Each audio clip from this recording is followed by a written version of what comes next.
Israeli অভিযানের দাঁতভাঙা জবাব দিল ইরানের শত শত মিসাইল। পাল্টাপাল্টি হামলায় মধ্যপ্রাচ্যে সর্বাত্মক যুদ্ধ ছড়িয়ে পড়ার শঙ্কা।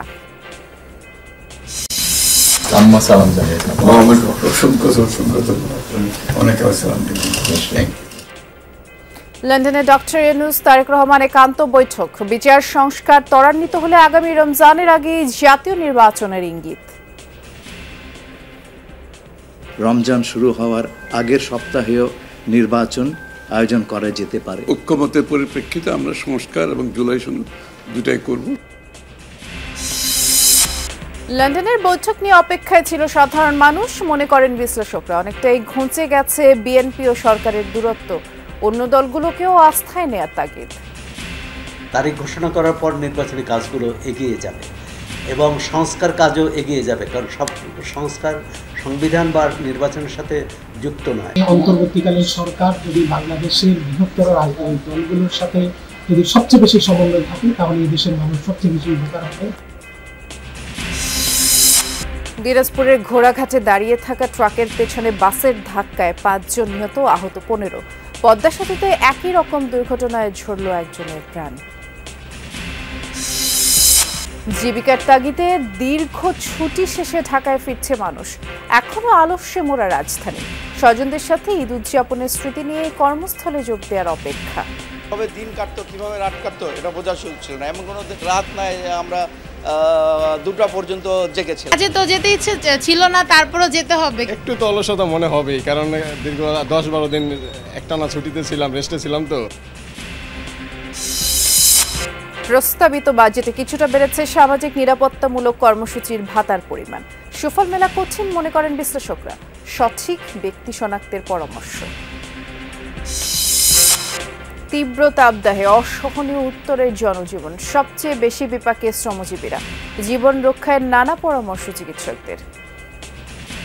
মরুভূমির মতন হাওয়া আসতেছে, গরম হাওয়া গাছ লাগতেছে। সকালে মন চায় না যে কাজে আসে, যে তাপ, ওই তাপের তো মনে করেন কি করবো, গরিব মানুষ, আমি তো কাজ করতেই। রোদে চামড়া পুড়ে যাচ্ছে, রোদে গরমে রাস্তার একটা ধাপা উঠতেছে।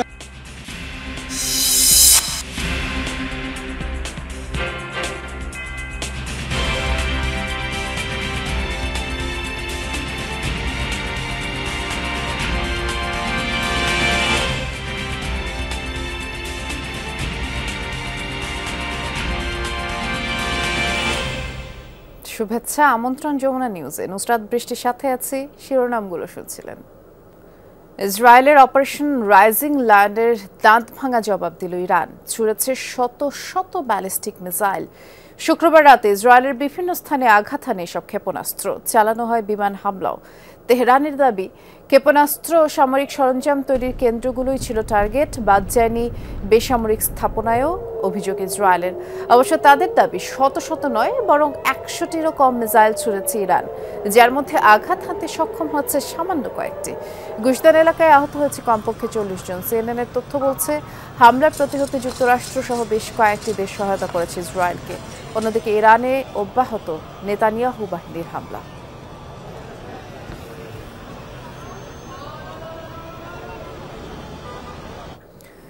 ইসরায়েল ইরান পাল্টাপাল্টি হামলায় মধ্যপ্রাচ্যে সর্বাত্মক যুদ্ধ ছড়িয়ে পড়ার শঙ্কা জানিয়েছেন বিশ্লেষকরা। পরিস্থিতি নিয়ন্ত্রণে আনতে তেহরানকে দ্বিতীয় সুযোগ দিতে চায় যুক্তরাষ্ট্র। দ্রুতই পরমাণু ইস্যুতে সমঝোতায় আসার পরামর্শ দিয়েছেন মার্কিন প্রেসিডেন্ট ডোনাল্ড ট্রাম্প।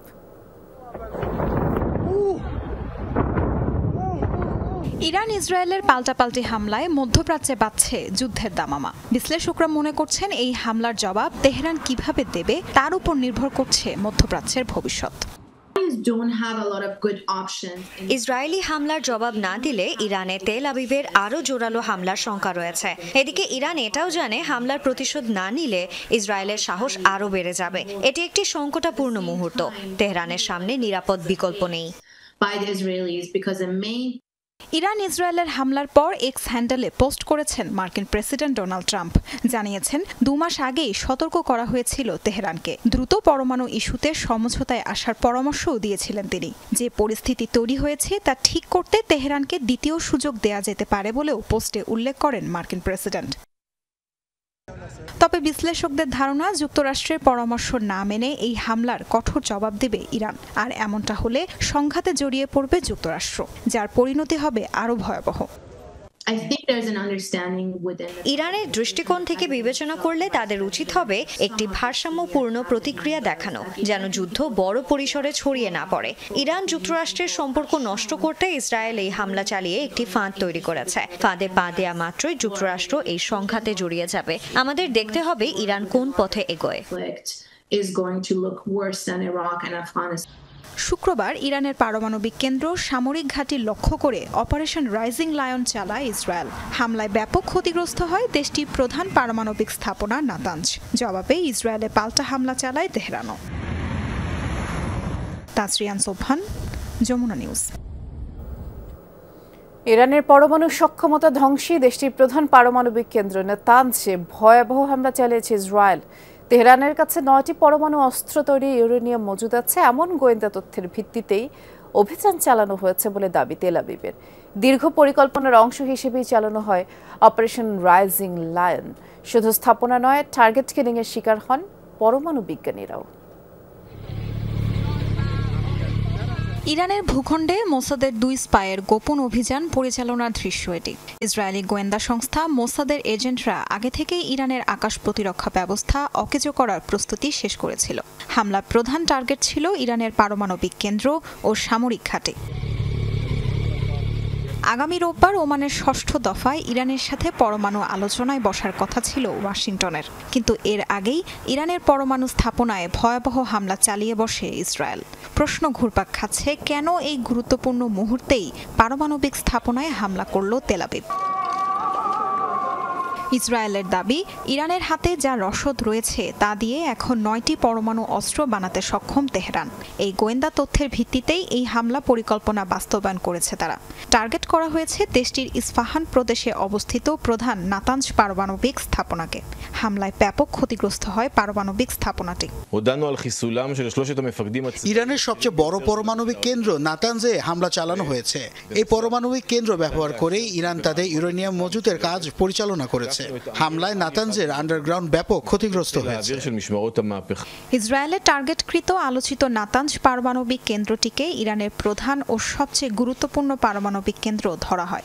ভূগর্ভস্থ কেন্দ্রটিতে রয়েছে অত্যাধুনিক প্রযুক্তির হাজার হাজার ইউরেনিয়াম সমৃদ্ধ করার সেন্ট্রিফিউজ মেশিন। জাতিসংঘের আণবিক শক্তি সংস্থার রিপোর্ট অনুযায়ী গেল মাসে 408 কেজির বেশি ইউরেনিয়াম 60% পর্যন্ত সমৃদ্ধ করেছে ইরান। সেই সাথে দেশটির টারকুজাবাদ, ভারামিন, মারিভান নামক স্থানে গোপন পারমাণবিক কেন্দ্রের অস্তিত্বের প্রমাণ পাওয়া গেছে বলে জানিয়েছিল সংস্থাটি।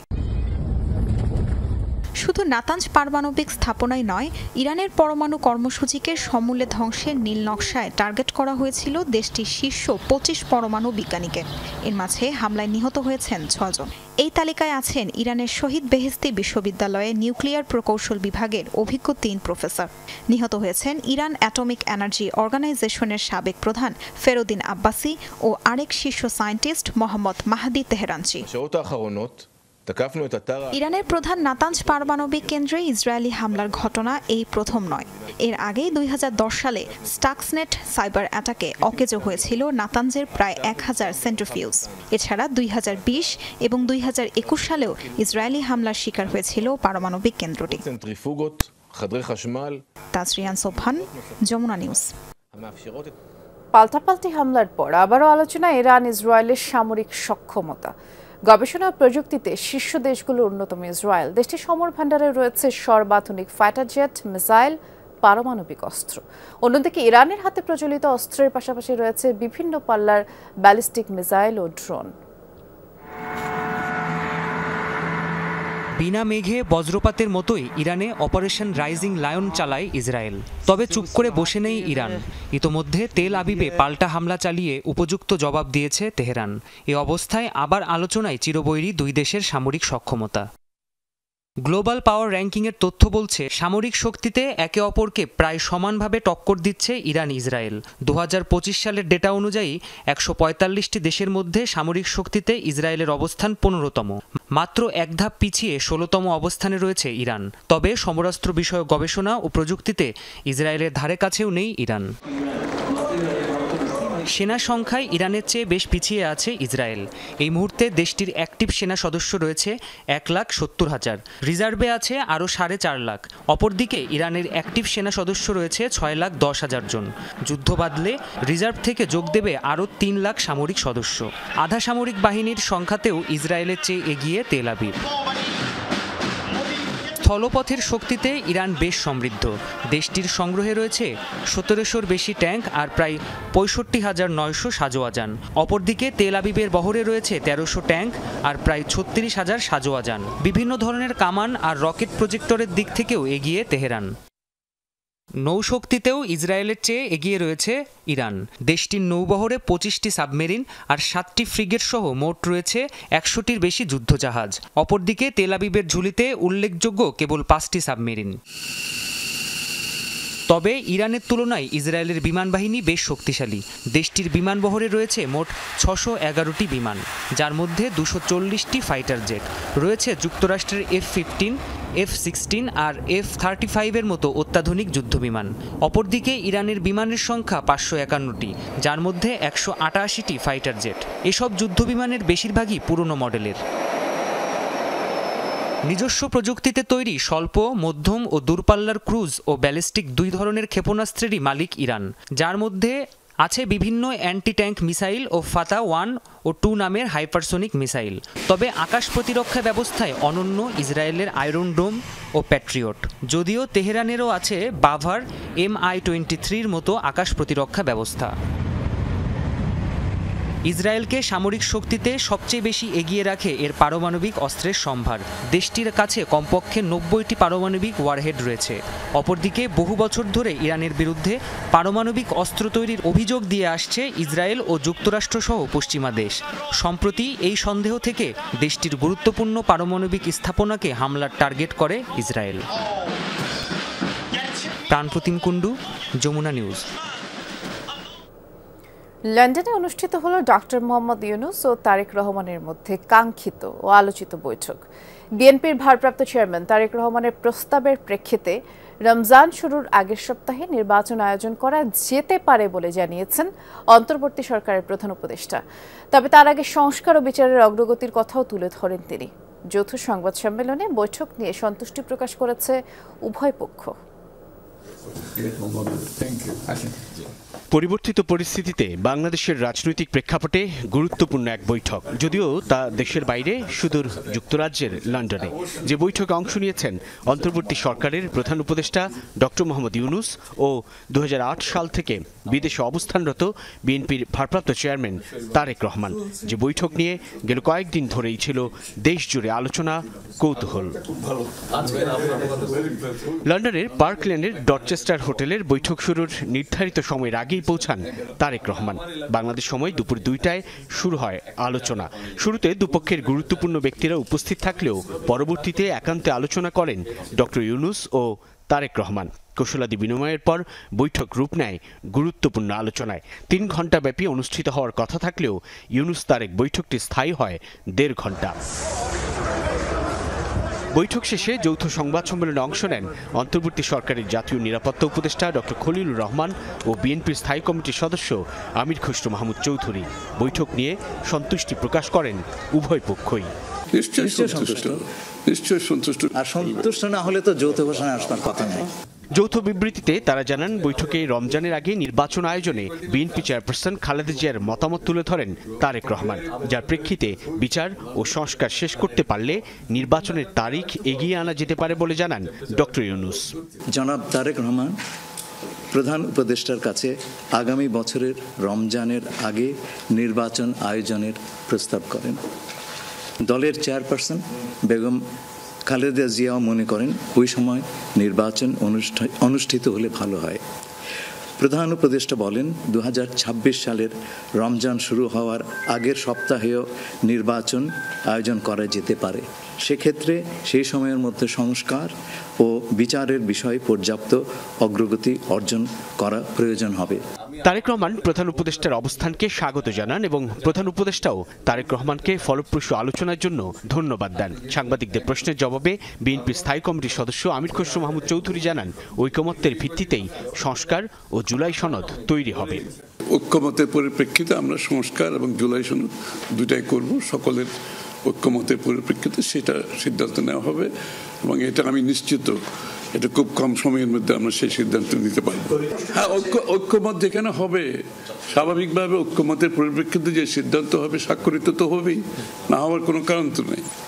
শুধু নির্বাচনের আগে নয়, নির্বাচনের পরেও ঐক্যবদ্ধভাবে দেশ গড়ার কথা বলেন আমির খসরু। ডক্টর খলিল বলেন, গণহত্যার বিচারের অগ্রাধিকারের কথা।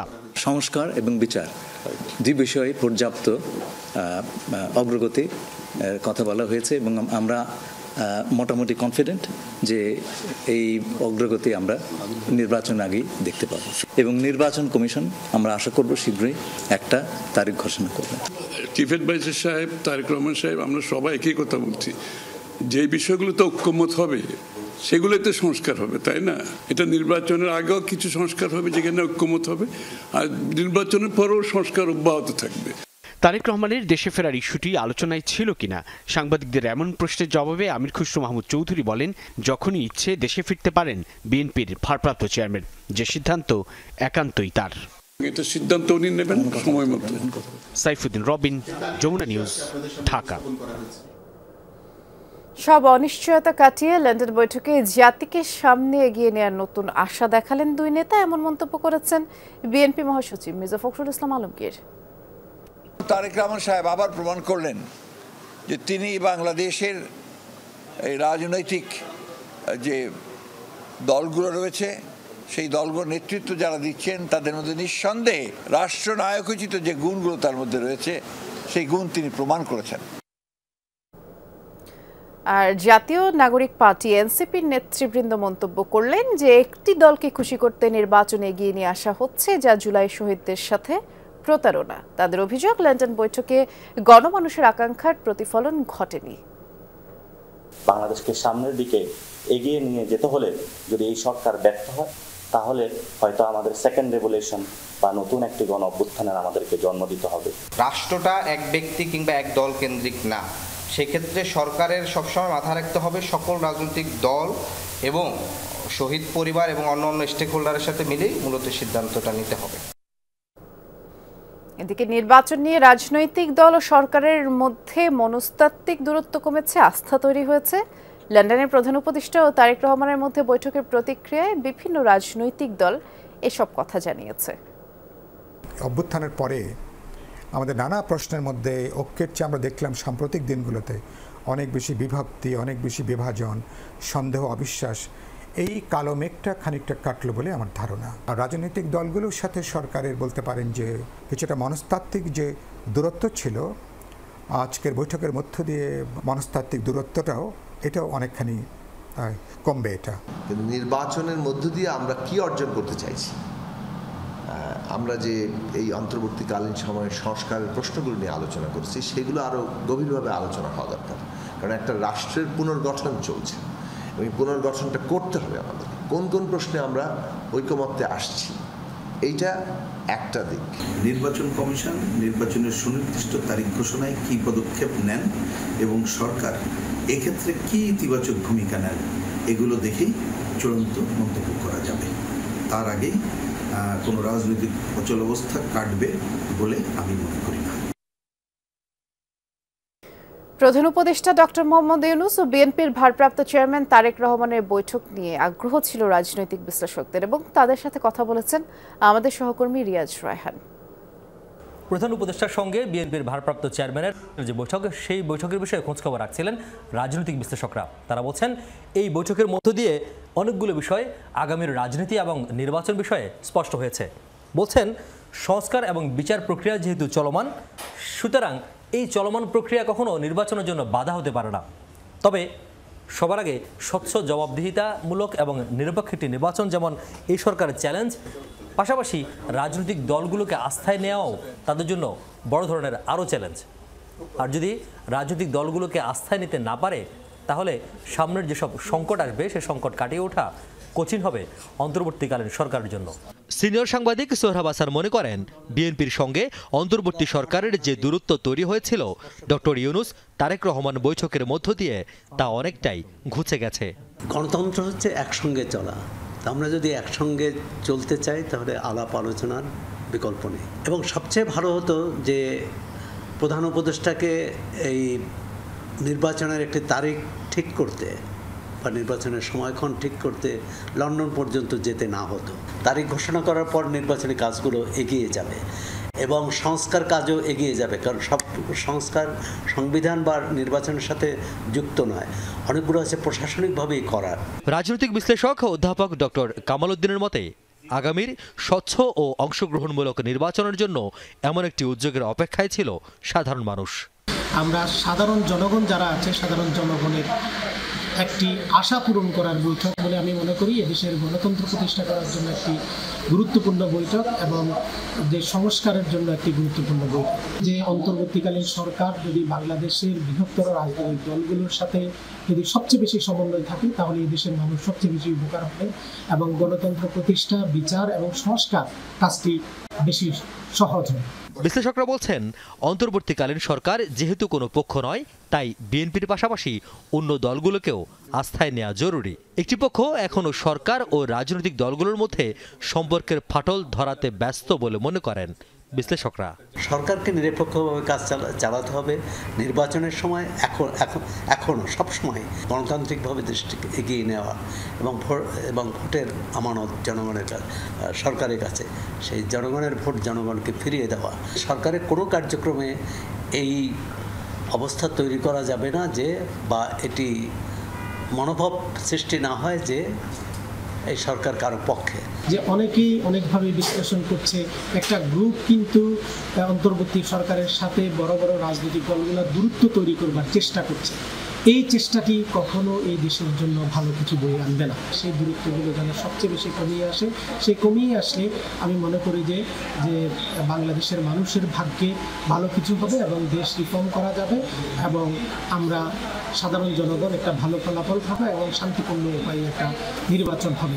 আগামীর নির্বাচন স্বচ্ছ ও নিরপেক্ষ না হলে বর্তমান সরকারের অনেক কিছুই প্রশ্নবিদ্ধ হবে বলে মনে করেন বিশ্লেষকরা। নির্বাচনটি যত দ্রুত সম্ভব নির্বাচনটি হোক। রিয়াজ রায়হান, যমুনা নিউজ, ঢাকা। এবার লম্বা ছুটি পেল তিলোত্তমা ঢাকার বাসিন্দারা। অবসরের সঠিক সংজ্ঞায় আনন্দ উদযাপন করলো নগরীর হাঁপিয়ে ওঠা মানুষগুলো। ছুটি শেষ, এবার ফিরতে হবে জীবিকার তাগিদে। দীর্ঘ ছুটি শেষে তারা কি নিয়ে ফিরলেন তাই জানবো সহকর্মী ভাস্কর ভাদুরীর প্রতিবেদনে। আর ছবি তুলেছেন আরেক সহকর্মী রাকিবুল ইসলাম।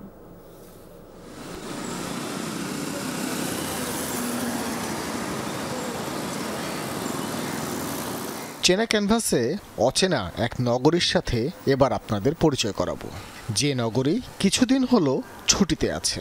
টানা ছুটিতে তার অখণ্ড অবসর। এই ছুটিতে স্কুলগামীদের শোরগোল বন্ধ, ব্যস্ততম অফিস পাড়ায় নেই প্রতিযোগিতার দৌড়। নাগরিকদের রুদ্ধশ্বাস প্রতিযোগিতার চরিত্রগুলো আনন্দের খোঁজে এবার লম্বা সময়ের জন্য পাড়ি জমিয়েছিল আপনজনের আবাসে। তাই কর্মব্যস্ত নগরীর সবকিছুই যেন থমকে আছে। কোলাহলের বদলে এই সময়েই দেখা মিলেছে সবুজের সমারোহ। ছুটি শেষে শহরের বাসিন্দারা আবার ফিরছেন বেরসিক এই নিত্য অভ্যস্তের জীবনে। সাথে নিয়ে আসছে মায়ের আঁচলের গন্ধ, ভাই বোনের ভালোবাসা আর শৈশবের স্মৃতি। কিভাবে দিন কাটতো, কিভাবে রাত কাটতো এটা বোঝা ছিল না। এমন কোনো রাত নাই আমরা 2টা পর্যন্ত জেগেছিলাম না, অথচ ঢাকায় রাত 10টা বাজলেই ঘুমানোর একটা টেনশন চলে আসতো। হ্যাঁ, খুব খারাপ লাগতেছে, বিশেষ করে আমার আম্মুর জন্য। যত টাকা অসুস্থ আসতে পারবে না আর কি, তো ওই যে কাটিয়ে আসলাম। আমাও খুব সুস্থ থাকলো, কিন্তু আসলে পরে আবার অসুস্থ, মানে কাছে পেলে যেন আত্মীয়দেরকে সন্তানদেরকে খুব ভালো লাগে, ভালো সুস্থ থাকতে পারে আর কি। কাজের দীর্ঘ ছুটিতে এবার যেন একটু মন জুড়িয়ে আপনজনের সাথে থাকা হলো। একটু ইচ্ছে করেই ভুলে যাওয়া হলো কিবোর্ডের সাথে আপোষহীন নিত্য ঠোকাঠুকি। এগুলো আমি ডায়েরিতে লিখে রাখছি, আশা করি ওই ডায়েরি দেখে আবার রিকল করবো আর কি। আমি জানি এরকম ভুলে যেতে পারি, ডায়েরিতে লেখা আছে সব। পাসওয়ার্ড ভুলে যাওয়ার সম্ভাবনা খুব বেশি, আবার পাসওয়ার্ড নতুন করে সেট করতে হবে। অফিসের লোকজনরা চিনবেন? চিনবো, কিন্তু কম্পিউটারের পাসওয়ার্ড না হয় মনে করা গেল, মনের পাসওয়ার্ড তো ফেলে রেখে এসেছে ভালোবাসার চরিত্রগুলোর কাছে। কাজে তো যেতে ইচ্ছে ছিল না, তারপরও যেতে হবে। ছুটি কাটায় গেলে কয়েকদিন কাজ করতে পারি না, আসলে এটা বাস্তব কথা। একটু তো অলসতা মনে হবেই, কারণ দীর্ঘ 10-12 দিন একটানা ছুটিতে ছিলাম, রেস্টে ছিলাম। তো আসবে না, এত ট্রেনে গ্যাদারিং বলতেছে আর আসবে না বাড়ি, তারপরে বলে আরো আসবে। ছুটির এই রেস্টটা মস্তিষ্কে রেখে আবারও শহুরে জীবনের বোঝাপড়ায় মন দিতে হবে রাজধানীবাসীকে, আর অপেক্ষায় থাকবে এমন আরেকটা লম্বা ছুটির জন্য। ভাস্কর ভাদুরী, যমুনা নিউজ, ঢাকা। যেহেতু লম্বা ছুটি কাটিয়ে এখন ঢাকা ফিরতে শুরু করেছে নগরবাসী, এ ব্যাপারে আমরা জানবো একটু কমলাপুর রেল স্টেশনে কি চিত্র আমাদের সহকর্মী ফয়সাল মাহমুদের কাছ থেকে। ফয়সাল, যেহেতু রাতে অনেকগুলো ট্রেন ছেড়েছে এবং আজই তো একেবারে ঈদের শেষ ছুটির দিন, অর্থাৎ নগরবাসী ফিরতে শুরু করেছে, তাদের এই আশার যেই চিত্র সেটি জানতে চাই। স্বস্তিময় হলো কি?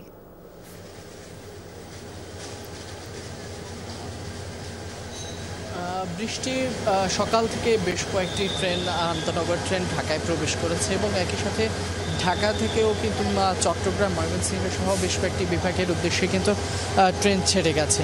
তবে এখন পর্যন্ত যেহেতু আগামীকালকেই আজকেই শেষ হচ্ছে সরকারের দীর্ঘ 10 দিনের, তাই আগামীকাল থেকে খুলতে যাচ্ছে সরকারি অফিস আদালত থেকে শুরু করবে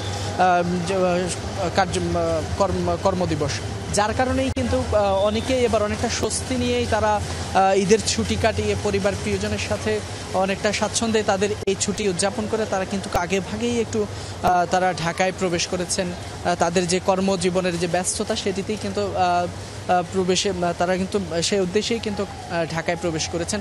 যেহেতু আজকে শেষ দিন, ছুটির শেষ দিন, কাল থেকেই অফিস খোলা, যার কারণেই কিন্তু অনেকেই যারা শেষ সময় এখনো আসেননি তারা কিন্তু শেষ সময়ে এখনকার ট্রেনে আসার চেষ্টা করছেন। এবং আমরা সকাল থেকে কমলাপুর রেলওয়ে স্টেশনে আছি এবং সেখানে বেশ কয়েকজন যাত্রীদের সাথে কথা বলেছি।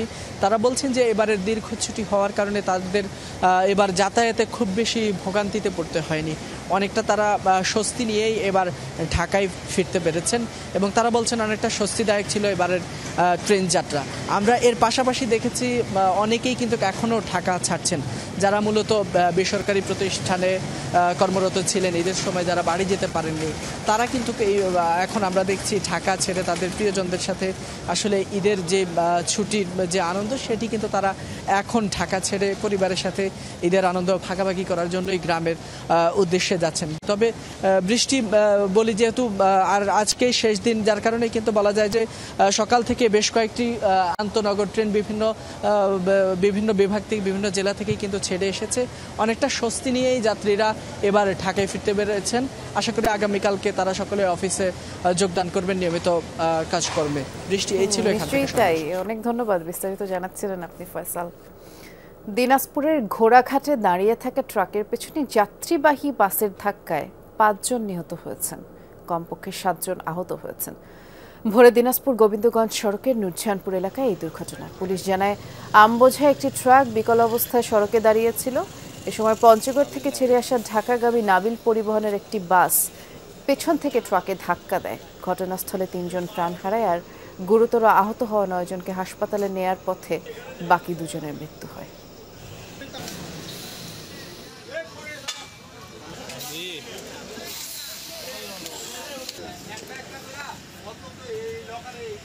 প্রথম আগে ফলের গাড়ি একটা উল্টে গেছিল, ফলের গাড়ি উল্টার পরে আমি করতে করতে ওই ট্রাক আসে, মানে কোচ আসে করে দিচ্ছে। টার্নিং নিয়ে ফলের গাড়ি যে ডালাটা আছে ওটা সহ বাঁকা করে দেয়। বাঁকা করার পর এখানে একটা 10 চাকার বালুর ট্রাক ছিল, সে গতি নিয়ন্ত্রণ করতে না পারে সে বালুর ট্রাককে মেরে দিছে। মারার পরে এই হতাহতের ঘটনা ঘটছে এখানে। এ বিষয়ে খোঁজ খবর রাখছেন সহকর্মী মুরাদ ইমাম কবির, তিনি অপেক্ষা করছেন আমাদের জন্য। মুরাদ, 5 জন তো মারাই গেলেন, তাদের পরিচয় জানা গেল কিনা জানাবেন, আর যে 15 জন আহত হয়েছে তাদের শারীরিক অবস্থা কেমন?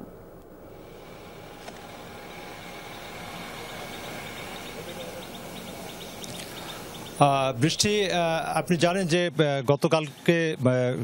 গত ভোরে আর কি ঘোড়াঘাটে একটি মর্মান্তিক দুর্ঘটনা ঘটেছে। আপনি দেখতে পাচ্ছেন যে এই আমবোঝাই যে ট্রাকটি মূলত রাত 12:30টার দিকে একটি ঘটনা ঘটে। আমবোঝাই ট্রাকটি খাদে পড়ে যায়। এরপরে এইখানে ওই আমবোঝাই ট্রাকটিকে উদ্ধারের কাজ চলছিল। এই সময় নাবিল পরিবহনের একটি বাস, পঞ্চগড় থেকে ছেড়ে আসা নাবিল পরিবহনের একটি বাস এসে এই ট্রাকটিকে ধাক্কা দেয় এবং ধাক্কা দেওয়ার পরে কিন্তু এটি আরও একটি ট্রাক দাঁড়িয়েছিল বালু বোঝাই, পরবর্তীতে সেই ট্রাকের সাথে গিয়ে ধাক্কা খায়। তারপরে কিন্তু এই হতাহতের ঘটনা ঘটে। আমরা যেটা জানতে পেরেছি, আমরা স্থানীয় যে ঘোড়াঘাট থানা পুলিশ রয়েছে তাদের সাথে আমরা কথা বলে যেটি জানতে পেরেছি, ঘটনাস্থলেই 3 জন নিহত হয় এবং 2 জনকে হাসপাতালে নেওয়ার পথে মারা যায়। তো বৃষ্টি, আসলে স্থানীয়দের সাথে আমরা কথা বলে যেটি জানতে পেরেছি সেটি হচ্ছে যে এই যে আমার পিছনে যে বাঁকটা দেখছেন, এই বাঁকের কারণেই কিন্তু মূলত প্রায় এই ধরনের দুর্ঘটনাগুলো ঘটে এবং স্থানীয়রা বলছে যে এইখানে যদি একটু সচেতনতার সাথে যদি গাড়ি চালানো যায় তবেই কিন্তু এই দুর্ঘটনাটা কিছুটা রোধ করা যায়। আর আরেকটি বিষয় সেটি হচ্ছে যে যারা আহত এবং নিহত হয়েছে তাদের পরিবারকে খবর দেওয়া হয়েছে যাতে তারা এসে তাদের স্বজনদের লাশ শনাক্ত করে তাদের নিয়ে যায় এবং যে দুর্ঘটনা কবলিত যে ট্রাক এবং বাস যেটি ছিল সেটি থানাতে নিয়ে যাওয়া হয়েছে। ধন্যবাদ, আপনি বিস্তারিত জানাচ্ছিলেন, দেখছিলাম আমরা। ঠিক একই রকম একটি দুর্ঘটনা ঘটেছে পদ্মা সেতুতেও। বাস ট্রাকের ভয়াবহ সংঘর্ষে 1 জন নিহত হয়েছেন, বেশ কয়েকজন আহত হয়েছেন। আহতদের রাতে ঢাকার বিভিন্ন হাসপাতালে ভর্তি করা হয়। বেশিরভাগের অবস্থাই সংকটাপন্ন। দুর্ঘটনার কারণে সেতুতে যান চলাচলে সাময়িক ব্যাঘাত ঘটলেও পরে তা আবার স্বাভাবিক হয়। শুক্রবার রাত 10টা পদ্মা সেতুর 2 নম্বর পিলারের মাওমুখী লেনে হঠাৎই বিকল হয়ে যায় একটি ট্রাক। এ সময় একই লেনে থাকা ইমাদ পরিবহনের যাত্রীবাহী একটি বাস পেছন থেকে সজোরে ধাক্কা দেয় থেমে থাকা ট্রাকটিকে। এতে দুমড়ে মুচড়ে যায় বাসের সামনের অংশ। ঘটনাস্থলেই নিহত হয় কমপক্ষে 1 জন, আহত হয় বেশ কয়েকজন। আহতদের চিকিৎসার জন্য রাজধানীর সলিমুল্লাহ মেডিকেল, ঢাকা মেডিকেল সহ পঙ্গু হাসপাতালে পাঠানো হয়েছে। হঠাৎ করে সামনে ডান সাইডে একটা তেলের ট্রাক, ওইটা স্লো করছে। স্লো করার কারণে আমাদের বাসটা সাইড কাটতে পারে না, সরাসরি পিছনে বাধা দিতে ফেলছে। আমার পা আটকায় গেছিল, আমি বের হইতে পারতেছিলাম না। এরপরে আপনার ফায়ার সার্ভিসের লোক এসে বের করছে। খবর পেয়ে সেতু কর্তৃপক্ষ ও ফায়ার সার্ভিস উদ্ধার অভিযানে অংশ নেয়। এ সময় সেতুতে প্রায় 2 ঘন্টা যান চলাচল ব্যাহত হয়।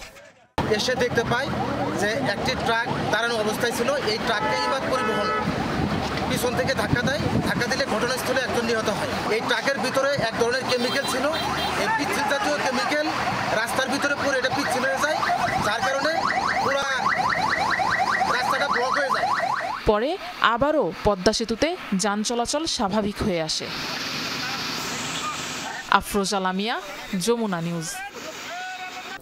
প্রস্তাবিত বাজেটে কিছুটা বেড়েছে সামাজিক নিরাপত্তামূলক কর্মসূচির ভাতার পরিমাণ। এক্ষেত্রে 5টি কর্মসূচিতে 50 থেকে 100 টাকা বেড়েছে। বিশ্লেষকরা বলছেন, মূল্যস্ফীতির এই সময় সামান্য অর্থ বৃদ্ধিতে সুফল মেলা কঠিন। আবার সহায়তা দেবার ক্ষেত্রে সঠিক ব্যক্তিকে শনাক্ত করার ক্ষেত্রেও 9-6 হয়। দরিদ্র এবং হতদরিদ্র মানুষদের সহায়তা দিতে চালু আছে শতাধিক কর্মসূচি। মাসিক ভিত্তিতে দেয়া হয় নগদ অর্থ। প্রস্তাবিত বাজেটে বৃদ্ধি করা হয়েছে 5টি ভাতার পরিমাণ। 50 টাকা থেকে সর্বোচ্চ বেড়েছে 100 টাকা। এক্ষেত্রে বয়স্ক, বিধবা, প্রতিবন্ধী, মা ও শিশু এবং অনগ্রসর জনগোষ্ঠীর মাসিক ভাতা বৃদ্ধির প্রস্তাব করেছেন অর্থ উপদেষ্টা। মূল্যস্ফীতির এই সময়ে এত কম অর্থ বৃদ্ধিতে সুফল মেলা কঠিন। বর্তমান উচ্চ মূল্যস্ফীতির বাজারে 500, 700, 1000 টাকা, এটা দিয়ে একটা পরিবারের, যে হতদরিদ্র পরিবারের, তারা কি সমস্যা, তারা কি এটা দিয়ে 1 সপ্তাহ তো চলতে পারবে না, 1 মাস তো দূরের কথা। এমন পরিমাণটা দেওয়া উচিত যাতে এটা সেই পরিবারের অবস্থার এটা পরিবর্তনে একটা ভূমিকা রাখতে পারে। শুধু ভাতার পরিমাণ বৃদ্ধি নয়, জীবনমান উন্নত করতে সুবিধাভোগীর সংখ্যা বাড়ানোর প্রস্তাব করেছেন অর্থ উপদেষ্টা। কিন্তু সঠিক মানুষকে শনাক্ত করা দরকার। হত দরিদ্র ব্যক্তিদের কাছে পাওয়ার কথা, তারা কিন্তু পায় না সহজে। এটা কিন্তু অর্থাৎ মিস টার্গেটিং যেটা আমরা বলি, এটা একটা বড় সমস্যা। এবং যখন এতগুলো প্রোগ্রাম থাকে, এতগুলো প্রোগ্রামের টার্গেটিংটা সঠিকভাবে সঠিক ব্যক্তির কাছে বা সঠিক পরিবারের কাছে এটা পৌঁছানো, এটা কিন্তু একটা বড় চ্যালেঞ্জ হয়ে দাঁড়ায়। শুধু আর্থিক সহায়তায় নয়, ভর্তুকি দামে খাদ্যপণ্য দেবার সময় বৃদ্ধি করা হচ্ছে। বছরের 5 মাসের স্থলে 6 মাস ধরে দেয়া হবে ভর্তুকি দামের চাল। বাড়বে সহায়তা কর্মসূচির পরিমাণও। কিন্তু এই ধরনের কর্মসূচি টেকসই কোনো পন্থা নয়। যে সমস্ত কর্মসূচির মাধ্যমে আপনি সাধারণ মানুষের কাছে পৌঁছাতে পারছেন, যাদের প্রয়োজন সহায়তা, সেগুলো আমাদের অভিজ্ঞতা কি বলে? আমাদের কোভিড পরবর্তী অভিজ্ঞতা বলে যে ক্যাশ ভিত্তিক কর্মসূচিটাই সবচেয়ে বেশি কার্যকর।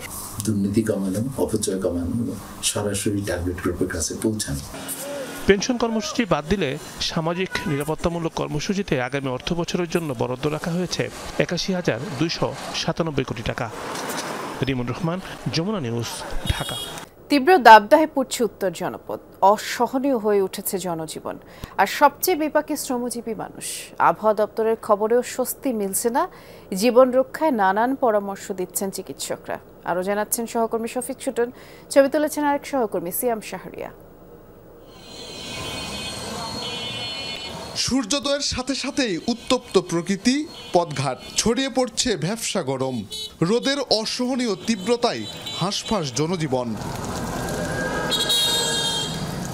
ঘরে কিংবা বাইরে কোথাও নেই স্বস্তি। অসহনীয় গরম, বাইরে বের হওয়াটাই কঠিন। শ্রমজীবী মানুষের কষ্ট বেড়েছে কয়েক গুণ। কাজ কাম করা যাচ্ছে না, মানে মরুভূমির মতন হাওয়া আসতেছে, গরম হাওয়া গাছ লাগতেছে। সকালে মন চায় না যে কাজে আস, যে তাপ, ওই তাপের তো মনে করেন কি করবো, গরিব মানুষ, এখন তো কাজ করতেই হবে। রোদে চামড়া পুড়ে যাচ্ছে, রোদে গরমে রাস্তার একটা ধাপা উঠতেছে, আমরা কাজকর্ম করতে পারতেছি না, প্রচন্ড রোদ। স্বস্তি পেতে ফুটপাতের শরবতের দোকানে ছুটছেন অনেকে। শীতল পরশের আশায় গাছের ছায়ায় আশ্রয় নিচ্ছেন ক্লান্ত পথিক। অপেক্ষা বৃষ্টিতে শীতল প্রকৃতির। সকালবেলা যেরকম গরম, রাত্রিবেলাও গরম, দুপুরবেলাও গরম, সবসময় গরম। এই 4-5 দিন এরকম তাপমাত্রা, খুবই থাকাই যাচ্ছে না করে। এখন আরো গরম বেশি, আরো কষ্ট হচ্ছে বেশি। কষ্ট কিভাবে সহ্য করব? মাথার উপর দিয়ে চলে যায় দিন, তো আমার মনে হয় মাথার ভিতর মনে হয় আগুন জ্বলছে, এইরকম গরম। আবহাওয়া অফিস বলছে ভ্যাপসা গরম থাকতে পারে আরো কয়েকদিন। এমন পরিস্থিতিতে তরল জাতীয় খাবার গ্রহণ ও ছায়াযুক্ত স্থানে থাকার পরামর্শ দিচ্ছেন চিকিৎসকরা। মৌসুমি ফল যেগুলো, সেগুলো ঘন ঘন খেতে হবে যাতে পানি শূন্যতা না হয়, বিশেষ করে যেগুলো জুসি ফ্রুটস, এবং পানি জাতীয় খাবার বেশি খেতে হবে। মাঝে মাঝে একটু পানি দিয়ে মাথাটাকে ধুয়ে ফেলা অথবা গাটাকে একটু মোছা, বা সম্ভব হলে একটু পানির স্প্রে দেওয়া। ঠিক আছে, সব মিলে যদি ফ্যানের সুবিধা থাকে তাহলে ফ্যানের মধ্যে একটু অবস্থান বেশি করা, সব মিলিয়ে আমাদেরকে অ্যালার্ট থাকতে হবে। শুক্রবার পর্যন্ত চলতি মৌসুমে রাজশাহী অঞ্চলে সর্বোচ্চ 38 ডিগ্রি সেলসিয়াস তাপমাত্রা রেকর্ড করেছে আবহাওয়া অফিস। শফিক ছোটন, যমুনা নিউজ, নওগাঁ। উপকূলীয় জেলা বরগুনা ডেঙ্গুর সংক্রমণ একরকম মহামারী আকার ধারণ করেছে। সরকারি তথ্য মতে 1/4 রোগী শনাক্ত হয়েছে এই জেলাতেই। আর ডেঙ্গুর এমন প্রকোপের পেছনে স্থানীয় সরকারের উদাসীনতা এবং পর্যাপ্ত স্বাস্থ্যসেবা নিশ্চিতের অভাবকেই দুষছেন সচেতন নাগরিকরা। তবে ডেঙ্গু রোধে সচেতনতার বিকল্প নেই বলেও মনে করছেন চিকিৎসকরা। দক্ষিণের উপকূলীয় জনপদ বরগুনা।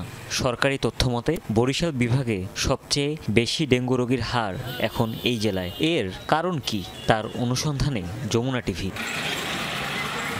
পৌর শহরের কাছেই গৌরীচন্না ইউনিয়ন। এখানকার লাকুরতলা আর মনসাতলী গ্রামে ঘরে ঘরে ডেঙ্গু রোগী। তাই লোকমুখে এলাকাটি পেয়েছে ডেঙ্গু কলোনির তকমা। আমাদের এই এলাকায় এখন ডেঙ্গুতে আক্রান্ত এমন হয়েছে না, ডেঙ্গু কলোনি হয়ে গেছেন, গেলেই কয় ডেঙ্গু কলোনিয়া। শহরের অলিতে গলিতে জমা পানি, বেহাল ড্রেনেজ, নালা খালেও দূষণ, জমে আছে ময়লা আবর্জনা। অর্থাৎ শহর কিংবা গ্রাম সবখানেই এডিসের লার্ভা জন্মানোর যেন আদর্শ স্থান।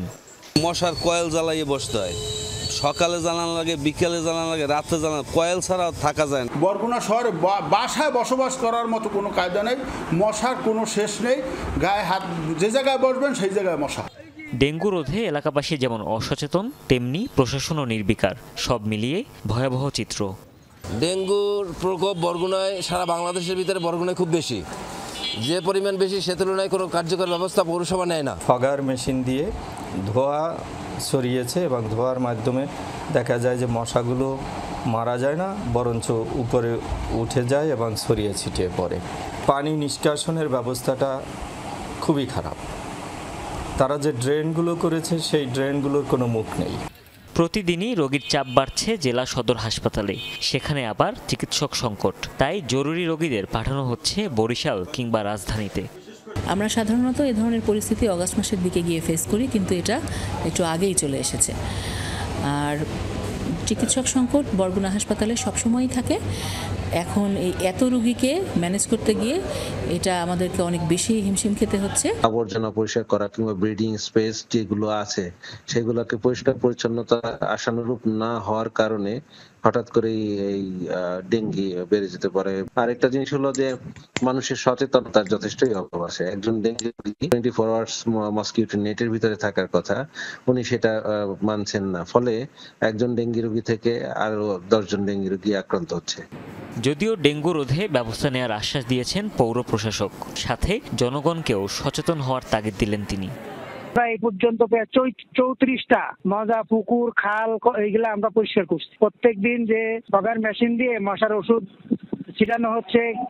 3 মাস ধরেই ডেঙ্গুর প্রকোপ বরগুনায়। চলতি মাস থেকে তা ভয়াবহ রূপ নিয়েছে। শুক্রবার পর্যন্ত 1500-র বেশি রোগী শনাক্ত হয়েছে, মারাও গেছে কয়েকজন। Humayun Rashid, Jamuna news. World test চ্যাম্পিয়নশিপের ফাইনালের খবরে অস্ট্রেলিয়ার দেয়া 282 রানের টার্গেটে জয় থেকে মাত্র 69 রান দূরে আছে সাউথ আফ্রিকা। 2 উইকেট হারিয়ে 213 রান করে তৃতীয় দিনে খেলা শেষ করেছে প্রোটিয়ারা। নিজেদের দ্বিতীয় ইনিংসে ব্যাট করতে নেমে শুরুতেই ওপেনার রায়ান রিকলটনের উইকেট হারায় সাউথ আফ্রিকা। পরে মুল্ডারকে সাথে নিয়ে 61 রানের জুটি গড়েন এডেন মার্করাম। তৃতীয় উইকেট জুটিতে টেম্বা বাভুমাকে সাথে নিয়ে রানের চাকা সচল রাখেন এই ওপেনার। টেস্ট ক্যারিয়ারের 8ম সেঞ্চুরি তুলে নিয়ে মার্করাম অপরাজিত আছেন 102 রানে। এদিকে টেস্ট ক্রিকেটে যে 5বার 250 রানের বেশি তাড়া করে জেতার কীর্তি আছে প্রোটিয়াদের, তার 3বারই অস্ট্রেলিয়ার বিপক্ষে। এর মধ্যে 2008 সালে পার্থে সবশেষ টেস্ট ম্যাচটি জিতেছিল 414 রান তাড়া করে। জাতীয় দলের ভিতরে কোনো সিন্ডিকেট নেই, পারফর্ম করে পাকা করতে হয় জায়গা, এমনটাই জানিয়েছেন জাতীয় দলের ফরওয়ার্ড ফয়সাল আহমেদ ফাহিম। সিঙ্গাপুরের বিপক্ষে জয় না এলেও তা নিয়ে হতাশ নয় দল, বরং এশিয়ান কাপের মূল পর্বে খেলতে হলে নিজেদের উজাড় করে দেওয়ার কথা জানান ফাহিম। আর সেই সাথে আগের তুলনায় দলের মানসিকতার বেশ পরিবর্তন এসেছে বলেও মত তার। দেশের ফুটবল খুঁজে পেয়েছে নতুন প্রাণ। দর্শকদের উন্মাদনায় অনেকেই 90 দশকের স্মৃতিচারণ করছেন আজকের হামজা ফাহিমদের মাঝে। এই ধারা অব্যাহত রাখতে নিজেদের সেরাটা দেওয়ার প্রত্যয় পুরো দলের। এশিয়ান কাপ বাছাই ঘরের মাঠে সিঙ্গাপুরের বিপক্ষে হারের চেয়ে আলোচনা এসেছে লাল সবুজদের নিবেদন নিয়ে। হারার আগে না হারের মানসিকতার পরিবর্তনকে বড় করে দেখছেন জাতীয় দলের ফরওয়ার্ড ফয়সাল আহমেদ ফাহিম। পাশাপাশি হামজা চৌধুরীর বার্তাকে অনুপ্রেরণা মানছেন তিনি। হামজা ভাই একটাই কথা ছিল যে আসলে আমরা খেলে হারছি, আমরা না খেলে হারি নাই। আমরা যেন এটা নিয়ে মন খারাপ না করি, যেহেতু সামনে আমাদের অনেকগুলো ম্যাচ আছে। প্রেসিডেন্ট বলল যে আমার অনেক ভালো লাগছে যে তোমরা খেলে হারছো, আগের বাংলাদেশ তো খেলার আগে হেরে যেত, আর তোমরা তো এখন খেলে হারছো, এটাতে আমার কোনো আক্ষেপ নাই। সিঙ্গাপুরের বিপক্ষে ম্যাচ শেষে কোচ হেভিয়ার ক্যাব্রেরা শিষ্যদের উজ্জীবিত করেন বলে জানান ফাহিম। সেই সাথে আলোচনা হয় নিশ্চিত পেনাল্টি না দেওয়ার বিষয় নিয়েও। কোচের কথা যে আসলে তার ফার্স্ট হাফের থেকে তার সেকেন্ড হাফের প্রতি কোনো আক্ষেপ নাই, তার সেকেন্ড হাফটা অনেক ভালো লাগছে। যখন আমরা ড্রেসিং রুমে সবাই গেলাম তখন আমরা ভিডিওটা দেখতেছিলাম, ভিডিওটা দেখে সবাই পুরো অবাক হয়ে গেছে যে আসলে এটা কেন পেনাল্টি হলো না। প্রায়ই জাতীয় দলের সিন্ডিকেট ইস্যু নিয়ে সরগরম হয় সামাজিক যোগাযোগ মাধ্যমে। তবে ফয়সাল আহমেদ ফাহিমের দাবি এমন কোনো পরিস্থিতির মুখোমুখি হতে হয়নি তাদের। সিন্ডিকেটের মানেটা কি এটা আমি আসলে নিজেও জানি না আসলে, ঠিক আছে। আমি শুধু মানুষের কাছ থেকে শুনি আর এটাই, আর কিছু জানি না আসলে। সিন্ডিকেট জিনিসটাকে আমি আজ পর্যন্ত জানি না আর কি। পারফর্ম না করে কিন্তু কেউ ন্যাশনাল টিমে খেলে না। আর আপনার আরেকটা জিনিস আপনি জানবেন, ন্যাশনাল টিমে কিন্তু কারো চাচাও নাই, কোনো প্লেয়ারের চাচাও নাই, কোনো ভাইও নাই। সো আমরা দিন শেষে দেশকে রিপ্রেজেন্ট করার জন্য খেলি। এশিয়ান কাপের মূল পর্বের সমীকরণটা জটিল হয়ে গেলেও সেদিকে নজর না দিয়ে নিজেদের স্বাভাবিক খেলার প্রতি আহ্বান ফয়সাল আহমেদ ফাহিমের। নাসিফ শুভ, যমুনা স্পোর্টস, ঢাকা। এই ছিল যমুনা নিউজের আয়োজনে। সাথে থাকার জন্য ধন্যবাদ সবাইকে।